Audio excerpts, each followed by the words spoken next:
그동안 얼마나 힘드셨습니까? 코로나19로 인하여서 사회적 거리두기를 하느라고 거의 집 안에만 갇혀 계셨을 텐데, 또 그 과정 속에 성전에서 모이는 모임이 또 중단이 되어서 인터넷으로 동영상으로 예배드린다는 것 참으로 힘드셨을 줄 압니다. 이제 저희들 정부에서 생활 방역으로 바꿔서 이렇게 성전에 나와 예배 드릴 수 있는 것만 해도 하나님의 은혜요 축복인 줄 믿습니다. 오늘 부활절로 드리는 이 예배 나오신 모든 성도님들 위해 하늘의 크신 축복이 임하시기를 주님의 이름으로 축원합니다. 저희가 3월, 4월 이렇게 성전 예배를 중단하면서 부활절이 4월 12일 날에 있었는데 성전에서 모이지 않고 동영상으로 예배 드리는 거가 조금 마음이 안 좋아서 교회는 이렇게 성전에서 모이는 첫 주일을 부활주일로 드리겠다 광고를 하였습니다. 하지만 이 기간이 너무 늦어져 가지고 행여나 성령 강림 주일이 먼저 와버리면 어떡할까 이런 염려도 되었습니다. 하지만 하나님의 은혜로 저희가 오늘 성전에서 예배드리는 첫 주일 부활주일로 하나님께 예배를 드리고 3주만 지나면 성령 강림주일로 저희가 예배를 드리려고 합니다. 올해만큼은 성령님의 임하시는 것이 40일 만에 임하신 게 아니요 3주 만에 임하신다라는 것입니다. 성령의 은혜까지도 빨리 하나님께서 내려주실 줄 믿습니다. 이렇게 저희가 예배당에 모여서 주일 예배를 드리는데, 기독교가 이 주일이라는 개념, 이 개념이 시작은 안식 후 첫날이라는 개념, 바꿔 말하면 예수님께서 부활하신 것을 기념하여서 주일을 지키는 것이 우리 기독교의 주일의 시작이라는 것입니다. 오늘 보면 마가복음 16장 9절을 보면 예수께서 안식 후 첫날 이른 아침에 살아나신 후, 예수님께서는 안식 후 첫날, 안식일 다음 날에 살아나셨다라는 것입니다. 그래서 교회는 예수님께서 금요일 날 십자가에 못 박혀 돌아가시고 토요일 안식일이 지난 일요일 날 살아나셨기 때문에 이날 하나님께 예배드리는 것이 중요하다 해서 주의 날이라 정하고 주일, 그래서 저희가 일요일을 주일로 지키게 되었던 것입니다. 하지만 지금도 유대교는 안식일 날 하나님께 예배를 드립니다. 제가 미국에 있을 때 금요일 저녁이 되면 유대인들은 하루의 시작을 저녁부터 시작하기 때문에 안식일의 시작은 금요일 저녁이 됩니다. 그래서 금요일 저녁에 차를 타고 지나다니다 보면은 안식일을 지키기 위하여서 검은 양복 입고 검은 모자 쓰고, 안식일에는 일을 하면 안 되기 때문에 이 사람들 회당에 모일 때 차를 타지 않습니다. 길거리에서 걸어서 회당까지 가는 모습을 보게 됩니다. 그러니까 이들은 안식일을 지키는 겁니다. 또 조금은 진보적인 사람들은 그렇게 검은 옷, 검은 모자 쓰지는 않고 머리 위에다가 이렇게 얹히는 거 여러분들 보셨습니까? 키파라고 하는 건데 실로 따기도 하고 그런 걸 머리에다가 얹히고 핀으로 고정해서 이 사람들이 거룩한 모습을 보여줍니다. 처음 미국에 가서 유대인들이 이렇게 쓴 것을 보고 남성분들 머리가 빠져가지고 가리느라고 썼나 했더니 그것은 아니고 이 사람들이 회당에 모일 때 자기의 경건함을 나타내기 위하여서 그렇게 하는 것입니다. 유대인들은 지금도 금요일 저녁부터 토요일 새벽까지 안식일을 지킵니다. 하지만 교회는 안식일이 아니라 예수님이 부활하신 것을 기념해서 주일을 지킨다. 왜냐하면 기독교의 신앙에서 부활이 어찌 보면 가장 중요한 우리 신앙의 시발점이기 때문이라는 것입니다. 고린도전서 15장 17절을 보면 바울 사도는 그리스도께서 다시 살아나신 일이 없으면 너희의 믿음도 떼고 너희가 여전히 죄 가운데 있을 것이요, 이렇게 얘기합니다. 예수님께서 부활하신 것이 없으면 우리의 믿음이 헛된 것이다라는 것입니다.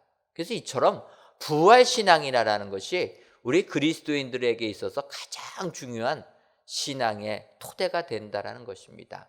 그래서 저희들 이렇게 부활주일로 하나님께 예배를 드릴 때 이 부활이라는 것이 예수님이 십자가에 돌아가신 후에 사흘 만에 부활하셨다라는 것이 너무나 큰 은혜다. 여러분 기억하시고 오늘 본문에 있는 말씀을 통하여서 예수님의 그 부활하심을, 그 기쁨을 누리시는 축복의 성도님들이 되시기를 주님의 이름으로 축원합니다. 그렇다면 오늘 마가복음 16장에 있는 말씀 가지고 예수님께서 살아나신 후 제자들에게 보여주셨던 그 부활의 기쁨을 누리려면 우리들 어떠한 은혜를 받아야 합니까? 첫째로 부활의 기쁨을 누리려면 보여주심의 은혜를 받아야 합니다. 오늘 보면 마가복음 16장 9절을 보게 되면 예수께서 안식 후 첫날 이른 아침에 살아나신 후 전에 7 귀신을 쫓아내어 주신 막달라 마리아에게 먼저 보이시니, 이렇게 말씀하고 있습니다.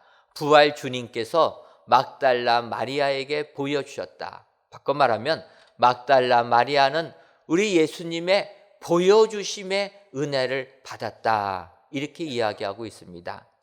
여기서 우리가 눈여겨봐야 될 것은 왜 부활하신 예수님께서 막달라 마리아에게 맨 처음으로 보여주셨는가 하는 부분이라는 것입니다.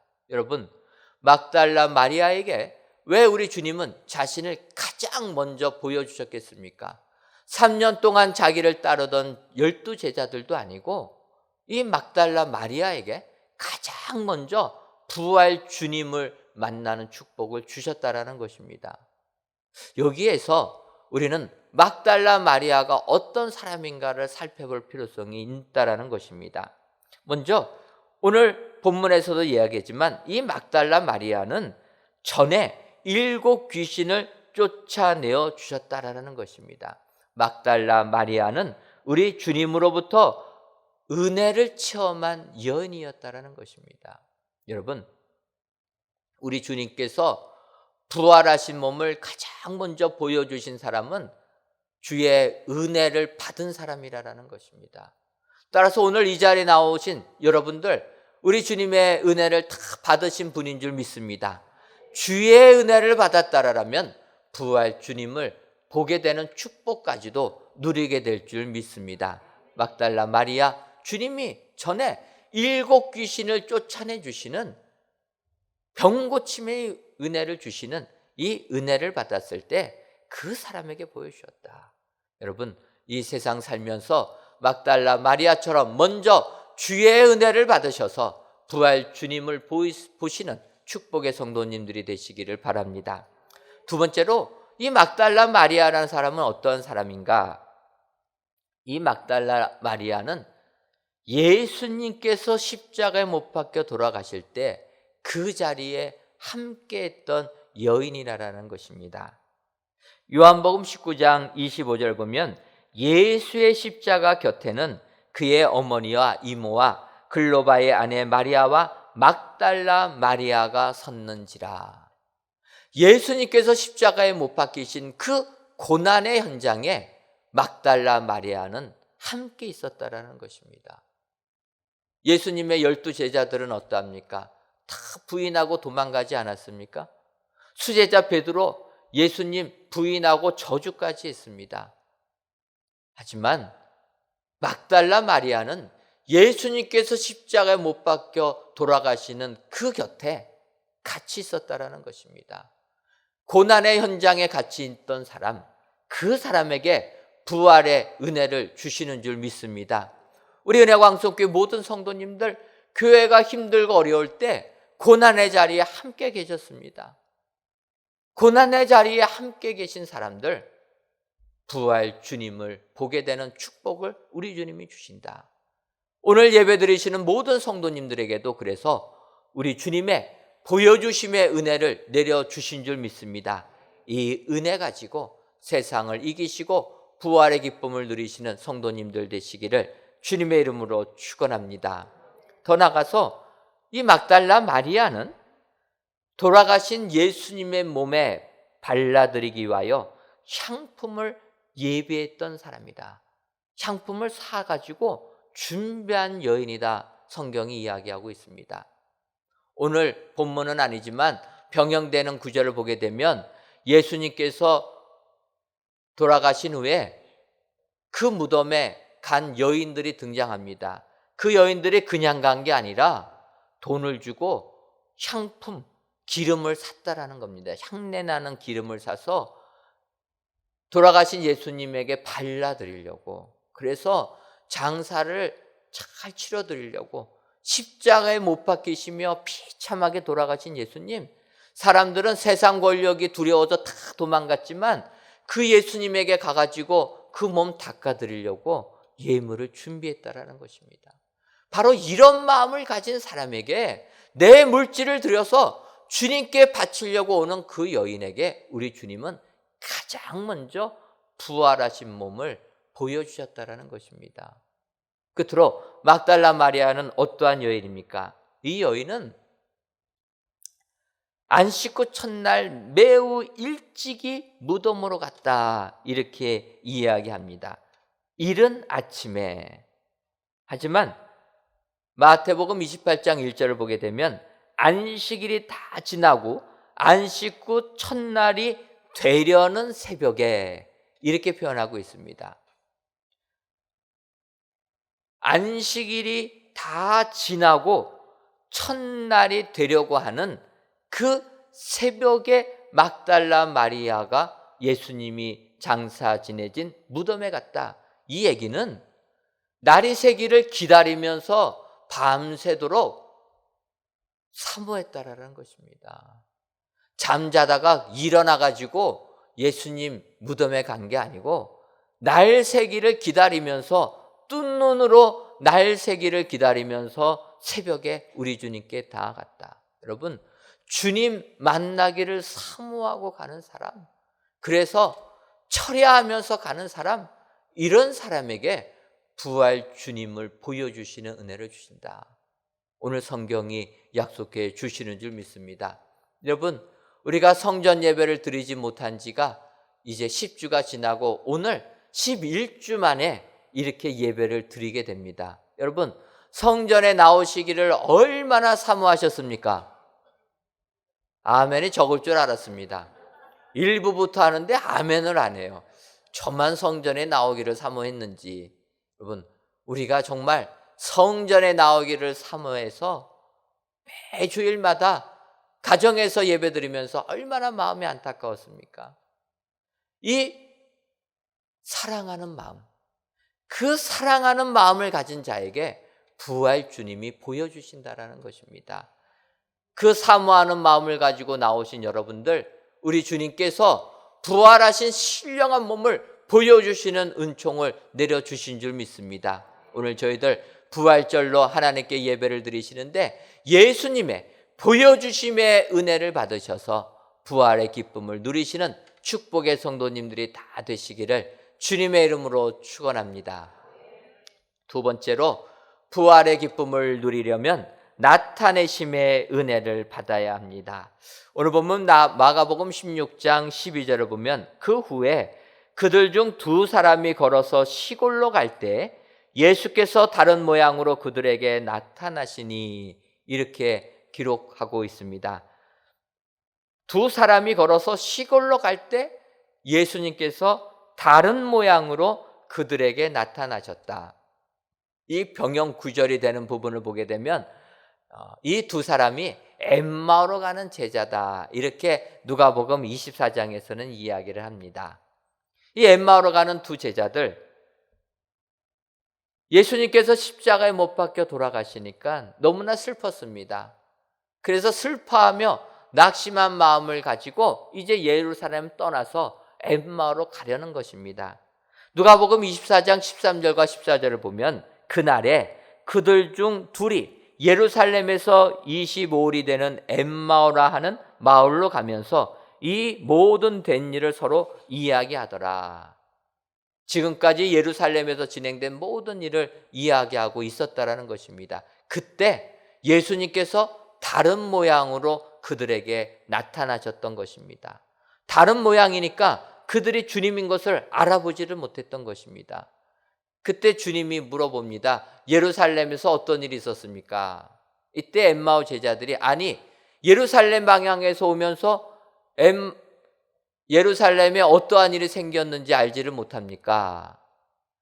예수님, 우리는 세상을 구원할 구원자로 알았는데 대제사장들이 예수님을 죽여서 그가 비참하게 십자가에 못 박혀 죽음을 당하셨습니다.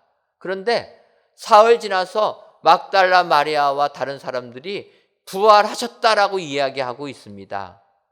하지만 이게 믿어지지가 않습니다. 이 이야기를 예수님께 하게 됩니다.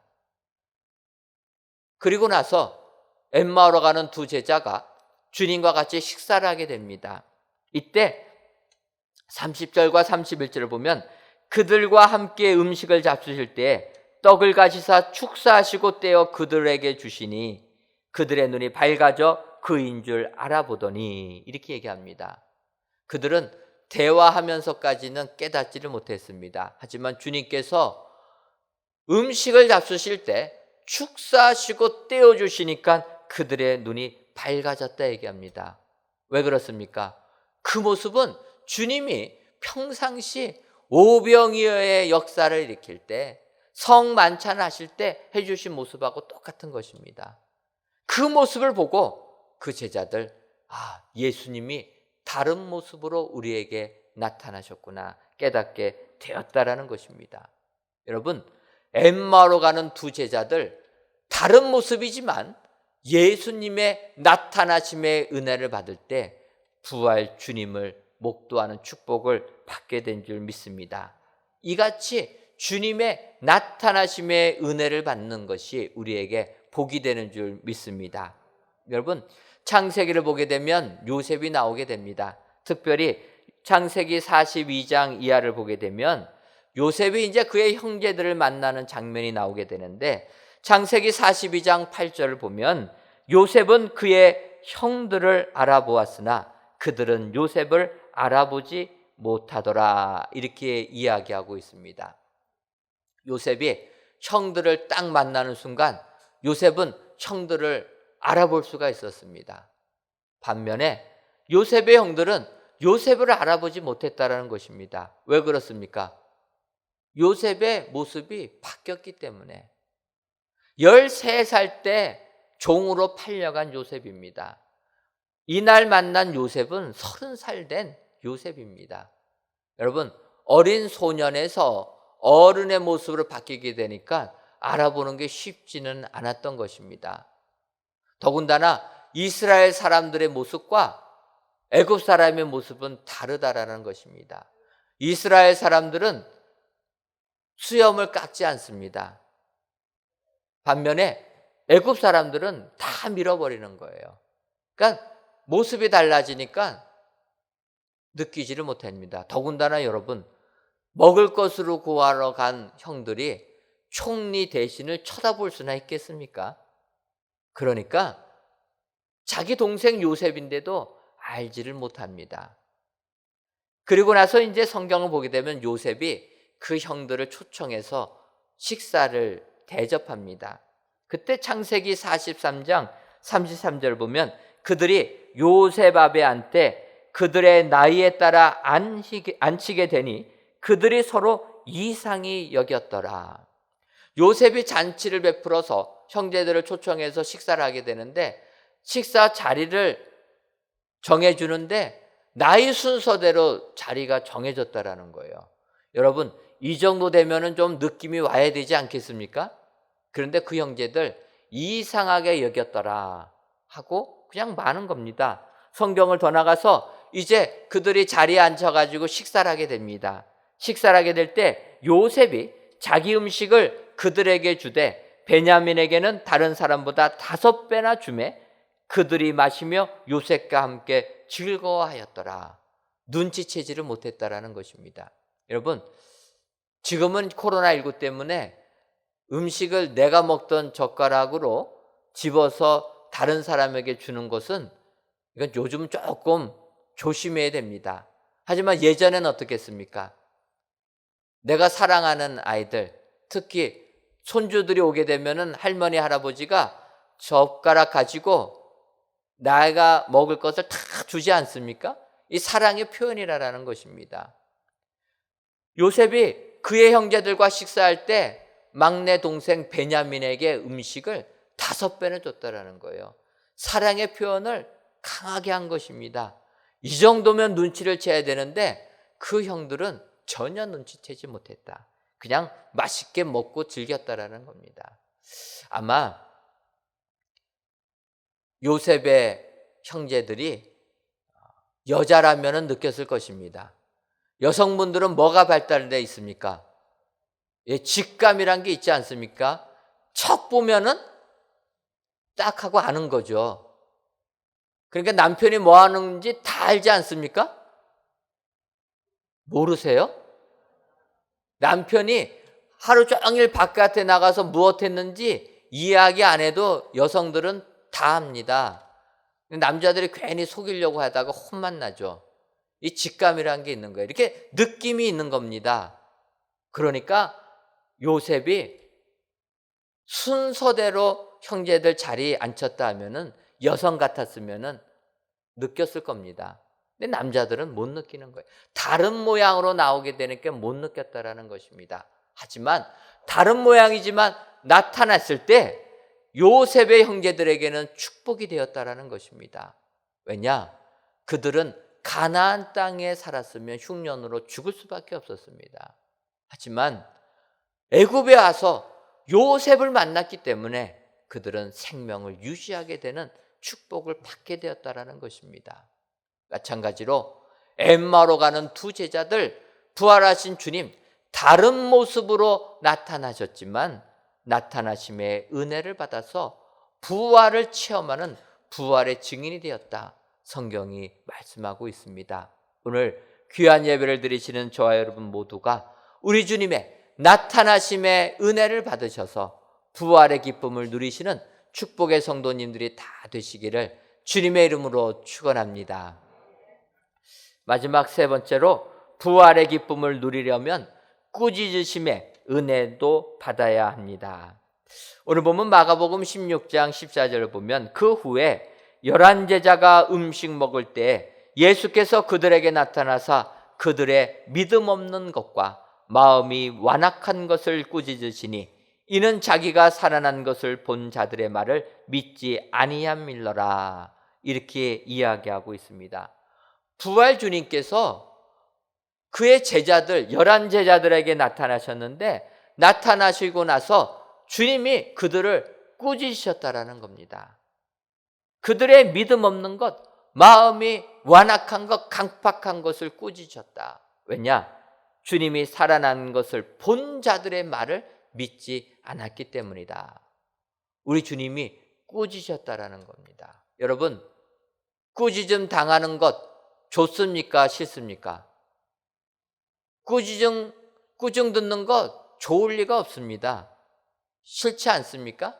하지만 예전에는 부모님이 자녀를 꾸짖고 학교에 가서 선생님이 제자들을 꾸짖으면 우리는 감사하게 받아들였습니다. 근데 요즘 시대는 어떠한 시대입니까? 꾸짖는 거 싫어한다라는 거예요. 꾸중 듣는 거 제일 싫어합니다. 학교에서 선생님이 꾸중하면은요, 거기에 상처받아가지고 학생들이 극단적인 선택을 하는 겁니다. 그런데 성경은 이야기합니다. 꾸중 듣는 것이, 책만 받는 것이 축복이라는 것입니다. 왜 그렇습니까? 성경은 책망은 진정 사랑하는 자에게만 하기 때문이다 라고 이야기하고 있습니다.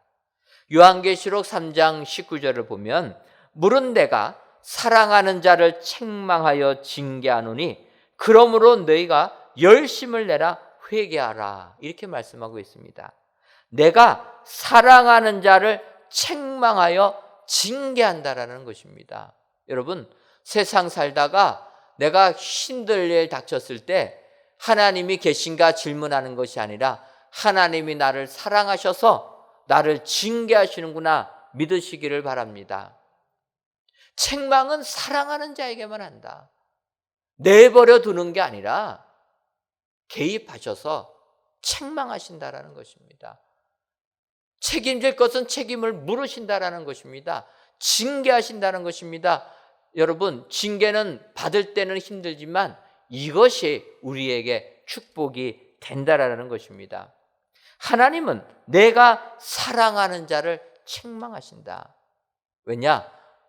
책망에서 끝나지 않기 때문이라는 것입니다. 여러분, 예레미야서 31장 20절 보면 에브라임은 나의 사랑하는 아들, 기뻐하는 자식이 아니냐. 내가 그를 책망하여 말할 때마다 깊이 생각하노라. 그러므로 그를 위하여 내 창자가 들끓으니 내가 반드시 그를 불쌍히 여기리라. 여호와의 말씀이니라. 이렇게 예레미야 선지자가 말씀하고 있습니다. 여러분,